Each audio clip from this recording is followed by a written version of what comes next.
서울 동부구치소 관련 확진자가 하루 사이 30명 늘어 누적 환자가 800명대에 육박했습니다. 이곳에서 발생한 확진자들이 법원에 출석하거나 다른 교도소로 옮겨진 뒤 확진되는 사례도 잇따르면서 교정당국이 4차 전수조사에 나서기로 했습니다. 현장에 취재기자가 나가 있습니다. 홍민기 기자. 네, 서울 동부구치소 앞에 나와 있습니다. 네. 자, 동부구치소에서 시작된 집단 감염이 다른 시설로 번질 우려가 있다고요? 네, 그렇습니다. 지난 23일 이곳 동부구치소에서 다른 교정시설로 이송된 17명이 추가 확진 판정을 받았습니다. 1, 2차 전수검사 때 음성 판정을 받고 다른 교도소로 옮겨진 170여 명 가운데 일부인데요. 이 가운데 서울 남부교도소로 간 16명, 또 강원 북부교도소로 간 1명이 확진됐습니다. 법무부는 해당 교도소에서 동부구치소 이송자 외 추가 확진자는 없고 이송자들은 별도의 공간에 분리돼 관리되고 있다고 설명했습니다. 또 동부구치소 확진자들이 이달 중순까지 법원에 출석한 사실도 확인됐습니다. 서울중앙지법에 1명, 서울 북부지방법원에 70명, 서울 동부지방법원에 11명입니다.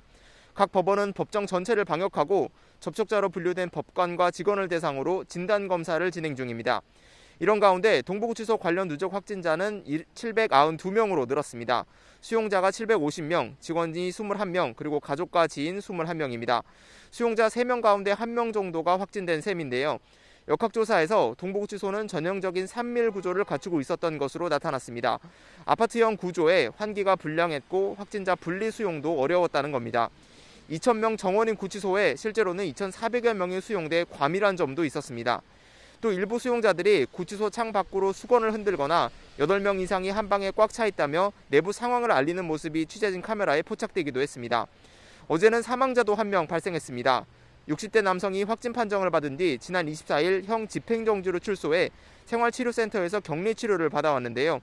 법무부 측은 이 남성이 평소 혈액 투석을 받아오던 기저질환자였다고 밝혔습니다.